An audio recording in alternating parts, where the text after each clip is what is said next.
Hello, Connecticut, and welcome to the Paid Leave Podcast. The title basically says it all. I'm Nancy Barrow, and I will be delving into this new state program and how it can help you and your family. This podcast will give you information you should know about Connecticut paid leave and maybe just a little bit more. Connecticut paid leave brings peace of mind to your home, family, and workplace. Welcome to the Paid Leave Podcast. We are talking about the economic benefits of Connecticut paid leave, and research shows that children in the prenatal to 3-year-old stage is the most important because it lays the foundation for their cognitive and emotional development. It's important that infants and toddlers get nurturing care and stimulating interactions to help their brains grow during this time. For parents, it's not always possible to stay at home during that period, maybe for financial reasons or maybe personal choice.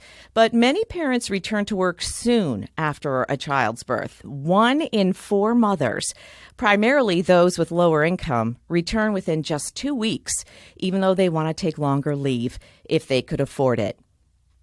My guest is Commissioner Beth Bye from the Office of Early Childhood. She's an education specialist, a leader in education advocacy, and a leader in politics with a focus on early childhood.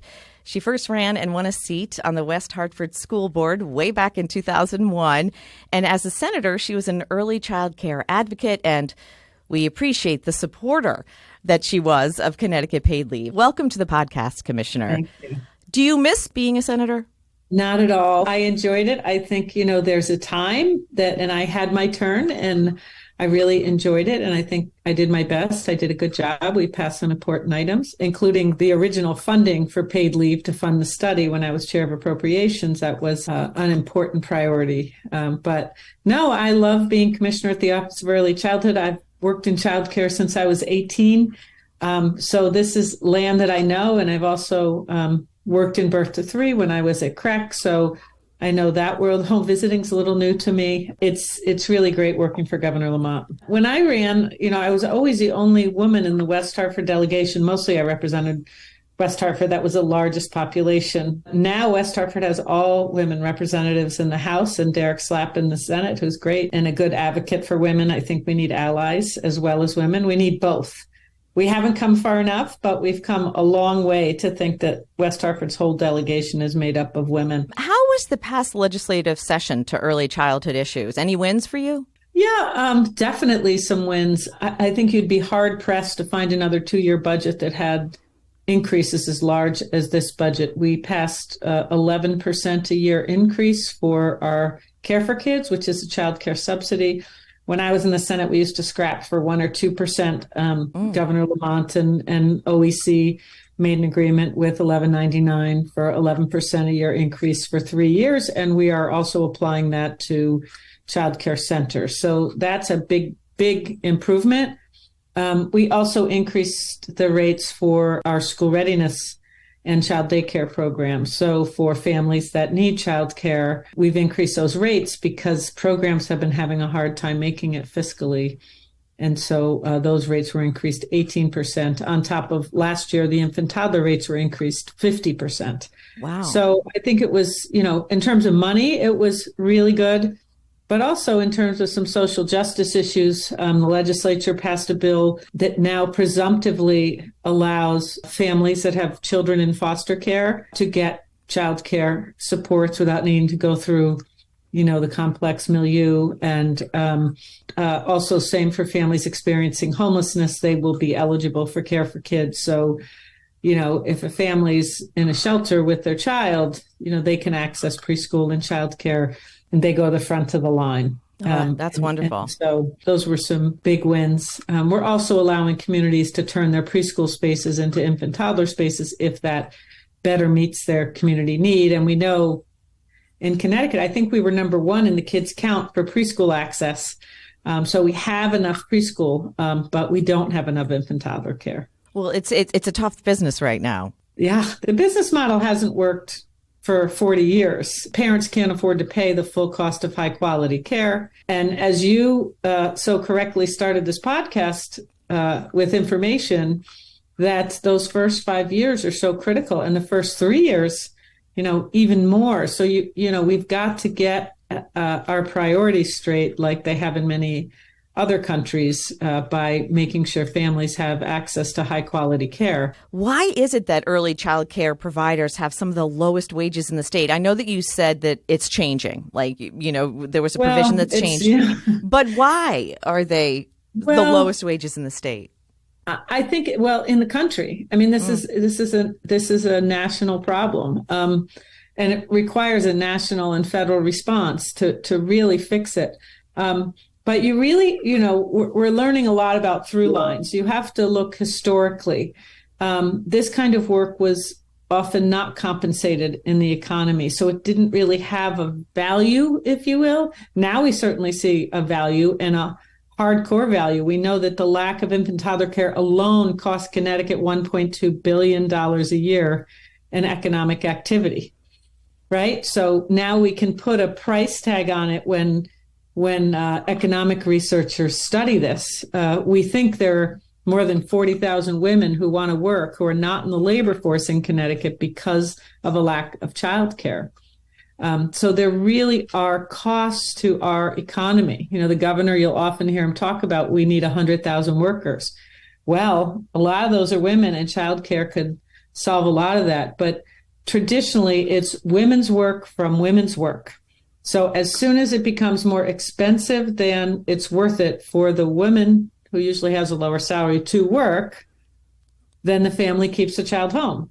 And so there's this artificial cap on what programs can charge. It's not a supply and demand classic business, right? Because if so, infant care would be $2,000 a week because so many people need it, but parents can't afford to pay $2,000 a week. So, which the costs are probably more like $700 a week, but the most expensive places are $500. So programs are fundraising, they're taking after school kids, running summer camps, if they're doing it right, doing a lot of things to make sure that's high quality.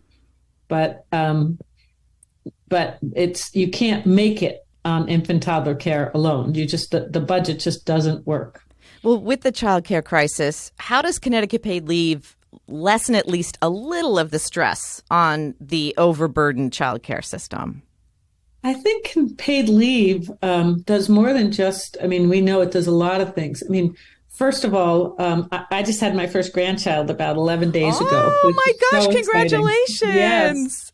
Yes, and I see that brand new baby and that family adapting to a brand new baby. And when you started by saying many families go back after 2 weeks, she would be getting ready now. And that's just hard to fathom how they would do that given the demands of a new baby and just all that. And instead, they're using paid leave and they're able to stay home.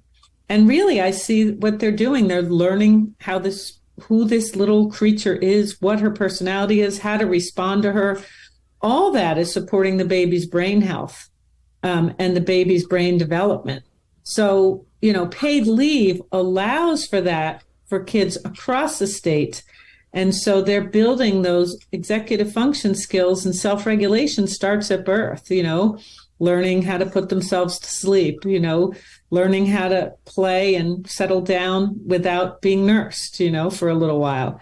All those things are happening in those early years, and parents are having time to really get to know their child. And also, I find our son and daughter-in-law are reading a lot about child development. If they were racing back to work, they would not be growing their background knowledge about how to best support this child. But one of the really neat findings about paid leave is we had some management consultants come in and just spend 10 weeks studying Connecticut, looking for what the real demand for infant and toddler care was. And so when they looked at everything, we realized we hadn't counted the impact of paid leave, and that paid leave is saving Connecticut the need for about 8,000 infant toddler spaces. So that's a big deal. Yeah, economically, that's a big deal. It really is. It really is. So it's good for the families, and it opens up those spaces for parents who are ready to go back to work. So it's a good thing. How do you make childcare more affordable for lower income families and marginalized communities? That's a real problem. Yeah, and I think in Connecticut we're so different than other states. We're a small state, and we have more than $300 million assigned to this every year. Most states, even states like Massachusetts, mostly just use the federal funds that come in. So Connecticut has 15,000 children in state-supported childcare classrooms. Now, parents have a copay. No matter how much they make, they have a copay. So that's they're responsible for about paying up to about 10% of their income for childcare, which is can be a lot. So we have those, and then we support about 21,000 families with the child care subsidy, meaning it's a voucher that the parents can take with them to family child care home, even also a center, and helps them. And again, with that, they also have a copay based on their income. So we're helping a whole lot of families in Connecticut. There's about 35,000 a cohort. They're not, you can't add them because there's some overlap, but we know we're helping more than 25,000 families a year afford childcare. But I would say that's probably maybe 20% of the families in that income category that need help. Mm-hmm. So we're proud of it, but it's still not enough. So I know what you do in your office is also get licensing for childcare businesses, and so many of those failed during the pandemic. Have you seen an uptick in any of the licensing? Yeah, I would say we thought we could lose up to 40% of childcare programs during the pandemic because of the lower enrollment and keeping the businesses open. But the federal government, this is where people have to pay attention to that American Rescue Plan really saved childcare in Connecticut. We lost just about 1% of our programs, 1.5% maybe, less than we lost in the 3 years before the pandemic, because we were able to get out significant checks to both support programs and also to enhance the wages to try to hold on to some of the workforce. Now, enrollments aren't back to where they were because programs haven't been able to recruit enough workers to open all their classrooms, which hurts their bottom line. So, they're still really struggling, but Governor Lamont was really clear that we had to shore this up, and we applied the money quickly. And just this month, we sent out another $50 million in wage supports for early childhood educators, thanks to the legislature and Governor Lamont prioritizing this last session. So, and we'll do one more round of stabilization this summer for programs in high need communities. So, and is it really just as simple as getting a better income for these childcare workers to attract them to the field? Well, that and, status as well. I was in Eastern Connecticut last week, and the woman from the community colleges was saying they've seen a 65% drop in early childhood education majors. Like, parents and kids are looking for a return on their investment now with colleges, and they're finding, they look at early childhood, and even if they want to be teachers, they're like, well, I can't afford to do that. So we're really starting to work with high schools. We're working on getting the wages improved and marketing that this is a great career. It's been such a great career for me. I spent, 25 years in classrooms and as an administrator, and just the impact you can have is amazing. But we got to work on the wages first and foremost. Well, let's talk about your journey from educator in the field and to now the commissioner to the Office of Early Childhood. How did you get there? I think there are two events in my life that led me to be commissioner. One was I was a pre-med major in college, but I was putting myself through college. And so I worked a lot in the summer and camps, et cetera. So I'd always worked with kids. And I needed a work-study job. And I was walking from my dorm to my class, and I saw there was a little daycare center to the left. There was an infant toddler center. I walked over, asked if they had work-study. They did. And I got a job at the Durham Infant Center. And, it's so different now, but to go back in history to 1980, childcare was seen as social justice work and feminist work. So this was a parent co-op childcare center for women to go to graduate school. And so you worked alongside parents in this incredibly high quality setting. I was sort of hooked. And one of the parents was a child development professor. And I thought, well, let me try to take child development. So when I combine child development, which really is a science class in many ways, sure, and I love sciences, with that, I ended up working all 4 years there. I served on the board my last 2 years and just wanted to study. And then went and got my master's in developmental psychology. And I always loved politics. So my minor was politics, and was lucky enough to land in a graduate school where we studied the impact of childcare in regulations in 3 states. So I was in hundreds of programs of doing ratings as a graduate student, and was really lucky in grad school to have a professor that was in the thick of that debate around, is infant toddler care bad for kids? And so that was the first event that just changed me. And I knew this was my passion. And then when I was working in Darien at a YWCA, and my boss suggested I get involved with South Fairfield AEYC, which was the Association for Education of Young Children. And they had a committee on worthy wages, because working in childcare, I just kept losing all my teachers. So like in 1991, I was part of a march in Stamford for fair wages. That's where I met Julie Kushner. That's funny. As part of that, we came up and worked on school readiness. That Worthy Wages Committee kept meeting, and I'd never been in the legislature before. But we worked to get money passed for school readiness to start childcare and preschool in the lowest income communities in Connecticut. And it was one of those things where the first year we couldn't pass $500,000. We came back the next year. So this was the beginning of my advocacy life.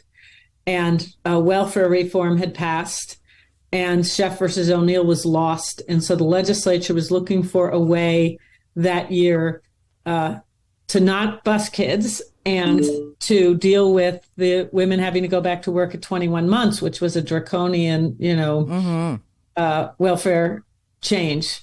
And so we couldn't get $500,000 in 1995. And I think it was 1996 or 97, we got $40 million.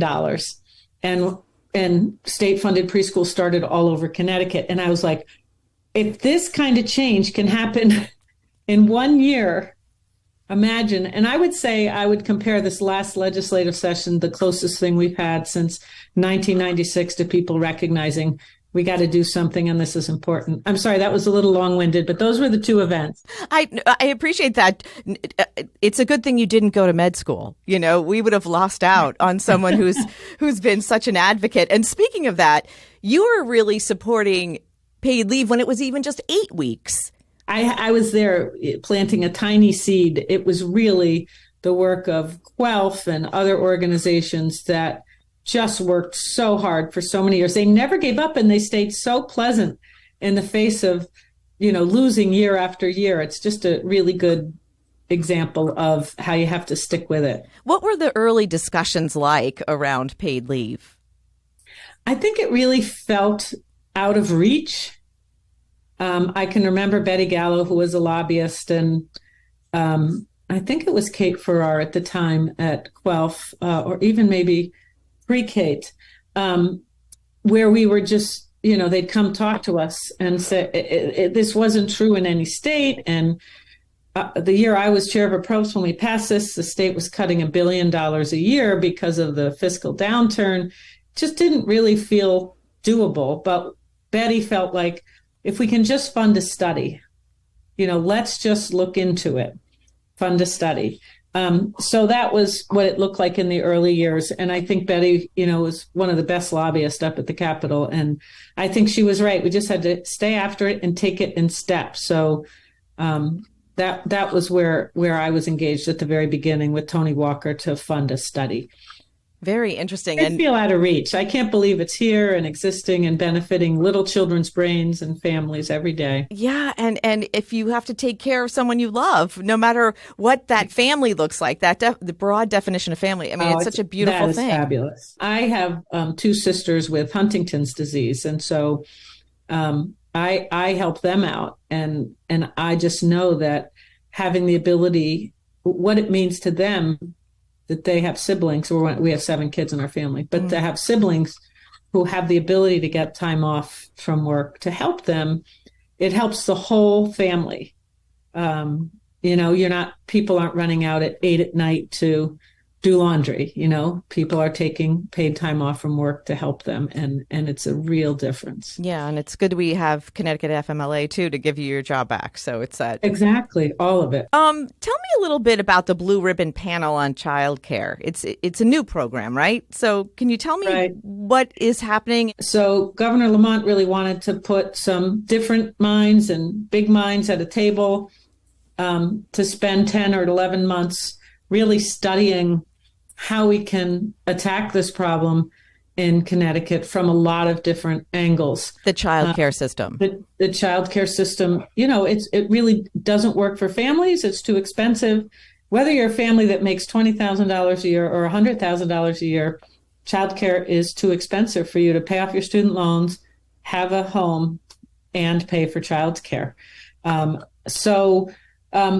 It's business leaders, it's child care directors, it's public school superintendents, CBIA, folks that have been in corporate America. We have, the head of HR for Yale New Haven Health, and Electric Boat's human resource lead too, just to get people to table to bring the problems to the fore and try to come up with a 5-year plan for our state to address these challenges. So it's broken into equity and access, making sure parents have access and equitable access. Workforce, what are we going to do about our workforce and what that means for the quality of programming?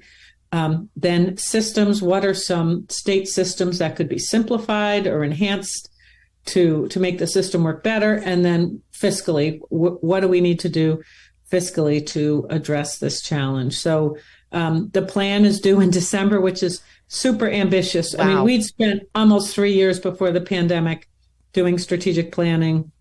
And so that helps us. But it is great to have both experienced early childhood educators and new minds at the table. Sure, business minds and things like that. Yeah, they just think differently. Yeah. And childcare providers are businesses. And when these business executives try to see, wow, this really doesn't work that well, no matter how much you scrimp and save and whatever your business model in early childhood, it's hard to make the bottom line work. So we're looking for ways to help. A lot of times in the U.S., we get hung up on looking at what other states are doing. I've been lucky to participate in the Salzburg Global Seminar and been very tight with and learning about the plan in the EU and in Germany for infant and toddler care. And that is where we last year added 1,300 infant toddler spaces. Most states are doing this thing where they try to come down to pre-K 4, like they start that way. But in Germany, they started with infants and toddlers. And so Monica Lutke from Germany has been super helpful to me, providing, some guidance. And we've been able to add 1,300 infant toddler spaces using data. Basically, we look at it as a childcare desert, and does it have a lot of high need families? And we assigned 1,300 new infant toddler spaces in the past 12 months, which is significant. We doubled the number of state funded infant toddler spaces, which means for families are affordable because there's a copay, but the state pays the largest portion. We also have, as I said, increased the rate for subsidy for infant toddler care significantly. We had done that 3 years ago, so we built that 11% for 3 years on top of a base that was already higher. So part of it is impacting the part of the system that we control at OEC, Paid leave helps. Some families need less of it. And then we're really leaning into family childcare. It's a really great solution for our youngest learners. And we have great family childcare supports throughout the state. Thanks to some funding from 4CT, we were able to support family childcare across the state. We had just 5 small pilots, but now we've been able to permanently fund. We use the funding, the philanthropy to test it, and now we're using federal funds to support family child care programs across the state. And their infant toddler care tends to be a little more affordable for families. And I think, as a developmental psychologist, I will say, those small settings are also can be really nice for young children's brains, where it's just a little less noise and stimulation. One of my children did great in infant toddler care at a center, and the other one was overstimulated. And even though I was director of a center, I sent her to a family child care home 3 days a week, and she came with me 2 days a week. So there can be really good options for some families. So we're trying to enhance. Those have really been dropping off over the past decade, and we've been able to flatten that curve and maintain more, and we want to even expand more into family child care. It's really interesting that you've drawn from Europe. Mm-hmm. They really have an interesting philosophy there, a different philosophy than I think that we as Americans have. In a way, yes, but, Germany is not that different, and it's not a coincidence. Germany has a lot of manufacturing. They have this need for a manufacturing workforce, as does Connecticut. And so starting with infants and toddlers was something that they were very purposeful about. And so I do think Germany's not that different. The biggest difference, we just spent some time at a research institute this spring in Germany. Well, we're still struggling to get a national paid leave program. And, I know. The countries that don't have it are Palau, Micronesia, so we're struggling in the same way, differently. But Connecticut's leading the way. You're right. I think we are a role model. And I think, it's important for us to feature this in our Blue Ribbon Plan, so that when other states look at how did Connecticut get there, the paid leave is part of the story. Sure, and part of the solution. Exactly. Besides the job you have now, what has been your favorite job and why? That's a really good question. I think my favorite job, I have to go way back. My favorite job was teaching 5th grade. I loved being a toddler teacher. And then I just did 1 year while I was, waiting to get into graduate school. And it was just so fun being in a school culture, being around 10-year-olds all day. I really do like being around children and families. And I should say, being director of School for Young Children in West Hartford was just a delight, because we were able to build a new school, and we were able to bring in children from Hartford and West Hartford who otherwise wouldn't have access. And it was a lab school. And working with the families has always been one of my favorite things. But that year with 10-year-olds, I just think of those kids and I smile. The relationships you build as a teacher there's nothing like them. So I think when I retire, I will be back in direct care somehow. So do you think you'll be a teacher again? Yeah, I don't know if I'll be a teacher. I do think something like child life, my wife has significant health issues and is doing pretty well right now, very well right now. But I just have always felt comfortable in hospitals, which was probably the pre-med. And as a child life specialist, you get to support parents at a really vulnerable phase. And you could, so I think I already have my master's in child development. It wouldn't be too hard. And yeah. So that's what I think next. I've got a few years, but I think you've got work to do. Next, it will be direct care with people. I don't want to be in charge anymore when this is over. This has been the hardest in charge job I've ever had. I bet it has been. And before we end the podcast, I just want to bring it back to Connecticut paid leave for a minute. What are you most proud of when you reflect on your involvement with Connecticut paid leave? I'm really proud to have voted for it and been supporting it from the beginning. But more than anything, I'm proud of the advocates, because it was such a sustained effort. And it just shows that, when you're on the right side of history, Sometimes it takes, especially if you're early, it takes extra time.